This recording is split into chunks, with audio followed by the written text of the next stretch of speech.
Pessoal, sejam todos muito bem-vindos ao primeiro vídeo que está sendo gravado para o canal da Liga Acadêmica de Direito Constitucional.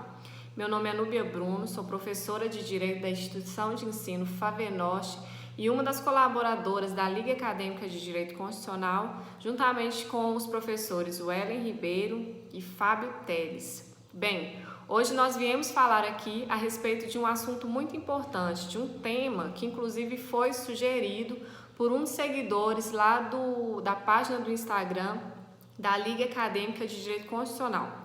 Na verdade, nós colocamos lá vários temas sugeridos, a respeito de assuntos relevantes.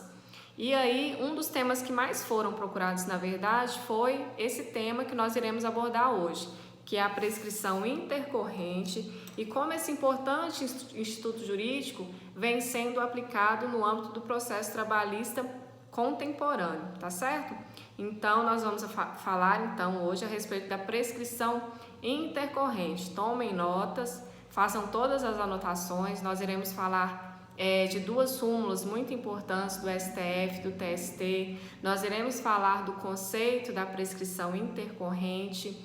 E nós iremos falar como, então, a prescrição intercorrente vem sendo aplicada após reforma trabalhista.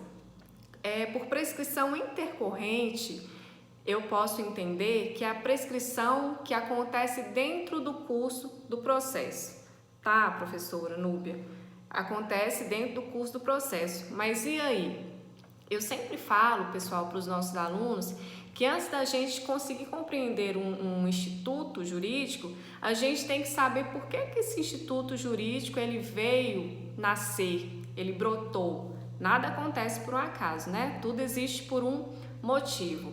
Então, para que nós possamos entender o que é uma prescrição intercorrente, eu preciso entender inicialmente o que é uma ação, o que é um processo e como esse processo ele irá se desenvolver. Trazendo aqui toda essa argumentação para o âmbito do processo do trabalho, eu vou falar para vocês de reclamação trabalhista, né? Nós vivemos em sociedade, é normal com que os conflitos ocorram, sobretudo dentro dos contratos do trabalho. Ok, nós temos contratos de trabalho e oriundos desses contratos de trabalho nascem então os conflitos das mais variadas formas, certo? Então, eu posso e devo, na verdade, tentar resolver esse conflito de uma maneira extrajudicial. Não conseguindo resolver esse conflito de uma maneira extrajudicial, a Constituição Federal, que é a nossa lei maior, ela nos garante, ela nos dá, na verdade, o nosso direito de levar esse conflito para o Poder Judiciário, para que o Poder Judiciário nos dê uma tutela jurisdicional, né? Tecnicamente conhecida como sentença ou final feliz para uns, né? Triste para outros. Então, todas as vezes que eu não consigo resolver um conflito de maneira extrajudicial, a Constituição Federal me garante o direito de levar esse conflito até o Poder Judiciário para que o Poder Judiciário resolva para mim, certo? O Judiciário, então, os nossos alunos já sabem, é inerte e ele só vai se movimentar a partir do momento que eu exerço o meu direito de ação. Esse meu direito de ação é um direito público, subjetivo, constitucionalmente garantido. Né? Obviamente, se é constitucionalmente garantido, ele está disposto lá no artigo 5º, inciso 35 da Constituição Federal, que vai dizer o seguinte, em sua literalidade: a lei não excluirá da apreciação do Poder Judiciário lesão ou ameaça a direito. Então, todas as vezes que um cidadão ele se sentir lesado ou ameaçado de qualquer direito seu, a Constituição Federal dá esse direito a ele de ir, então, ao Judiciário, para que o Judiciário resolva, né? Nas nossas aulas de IED, nós aprendemos que o Judiciário ele avocou para si o poder de dizer o direito em relação aos conflitos, dizer a quem pertence determinado direito. Pois bem, nós iremos exercer esse direito de ação, então, na reclamação trabalhista, né, aqui no processo do trabalho, por meio de um processo. Eu tenho uma reclamação trabalhista, eu vou registrar essa reclamação trabalhista ou eu vou distribuir essa reclamação trabalhista, dependendo aí da quantidade de varas que eu tenho em determinada vara do trabalho, né? Em determinado órgão da Justiça Trabalhista de primeiro grau, certo? Então, eu tenho a minha ação, né? Estou exercendo esse meu direito de ação e o instrumento colocado nas mãos de todos os sujeitos processuais para que essa ação ela possa se desenvolver é o processo. E esse processo é um conjunto coordenado, né? Concatenado de atos que vai levar esse meu problema até o final com a sentença do juiz e uma sentença com trânsito em julgado. Então, o processo ele precisa ser sempre um caminho para frente, ele não pode recuar, ele não pode retroceder.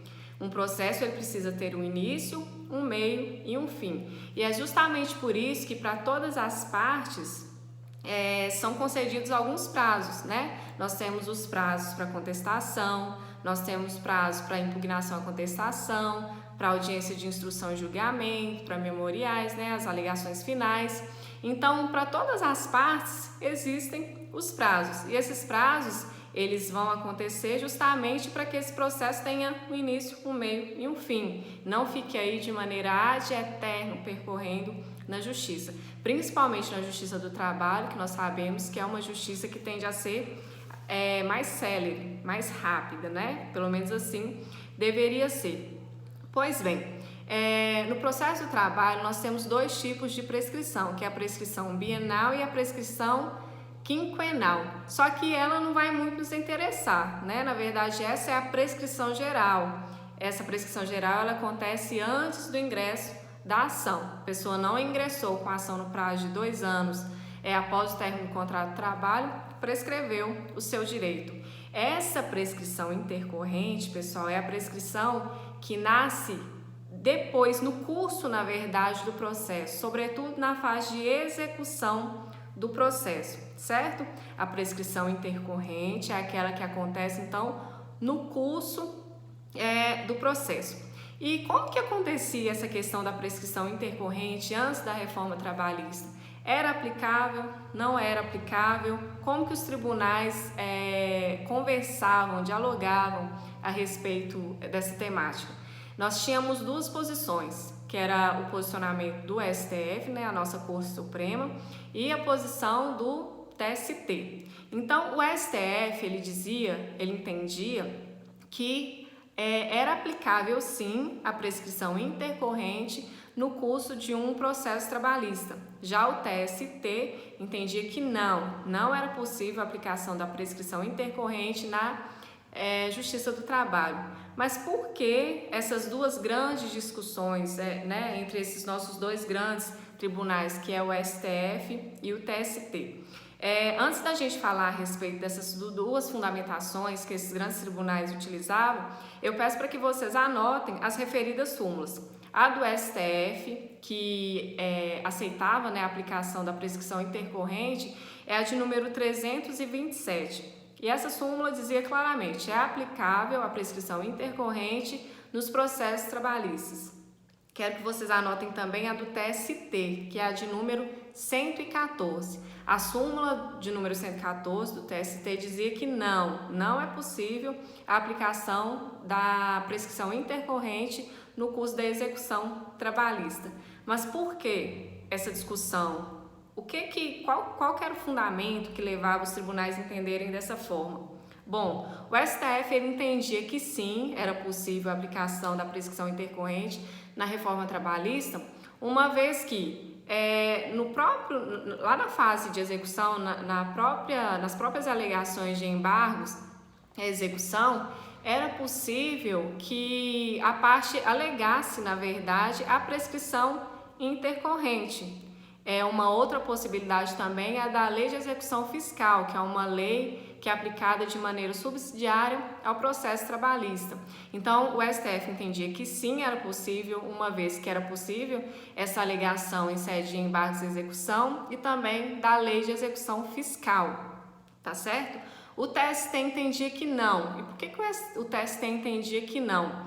O TST entendia que não porque no processo do trabalho, o próprio juiz ali na fase de execução, quando a parte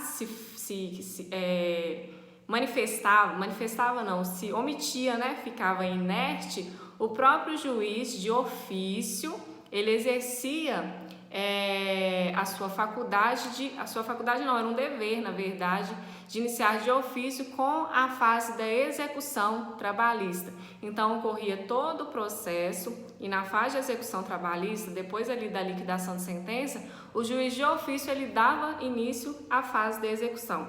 Então, o TST entendia que não era possível a aplicação da prescrição intercorrente na Justiça do Trabalho, porque a prescrição não iria atingir, na verdade, não havia possibilidade da prescrição intercorrente ser atingida, alcançar, na verdade, a execução trabalhista, o processo trabalhista.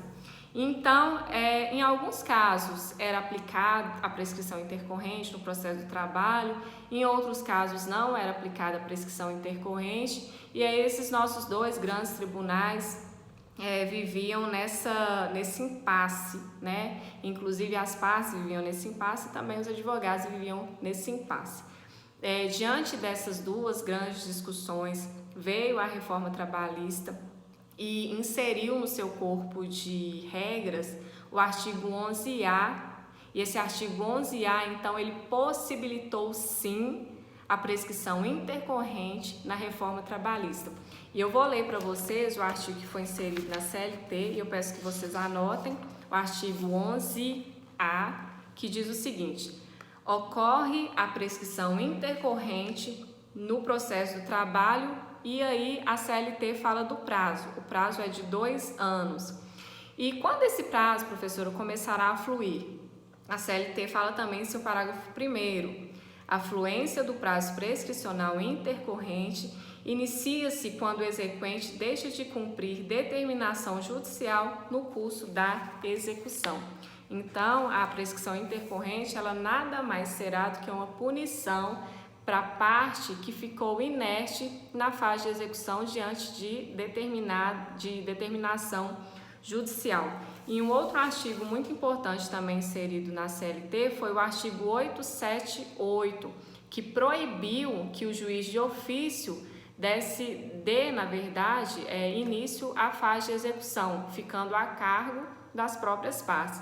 Então, eu tive todo o meu momento processual, tive a sentença, houve recurso dessa sentença, estamos aqui já na fase de liquidação de sentença.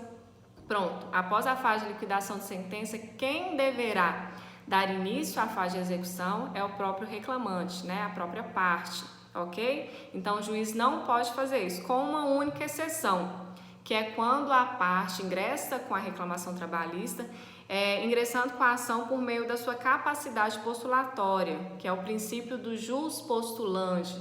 É quando, na verdade, o próprio reclamante ingressa com a ação trabalhista sem o intermédio de um advogado, ok? Então, por prescrição intercorrente, eu entendo que a perda da pretensão da parte por inexecução de uma determinação judicial, certo? E essa prescrição intercorrente, então, ela vai acontecer no curso da execução trabalhista. Essa possibilidade, ela veio com o artigo 11A e parágrafo 1º da CLT, e ela é corroborada com o artigo 878 da CLT, que diz que o juiz não pode mais dar início à fase de execução, tá bom? Esse tema foi um tema, como eu já disse, escolhido por um dos nossos seguidores na página do Instagram da LAGIC, e eu aproveito para fazer o convite para vocês que possam estar seguindo o Instagram da LAGIC e também o nosso canal do YouTube, que a gente vai estar postando conteúdos jurídicos muito relevantes para vocês, tá bom? E esses conteúdos servem para vocês estudarem para a prova da OAB, enriquecerem o conhecimento de vocês num todo, né, na seara jurídica, e eu espero muito que vocês tenham gostado. Um abraço e até a próxima!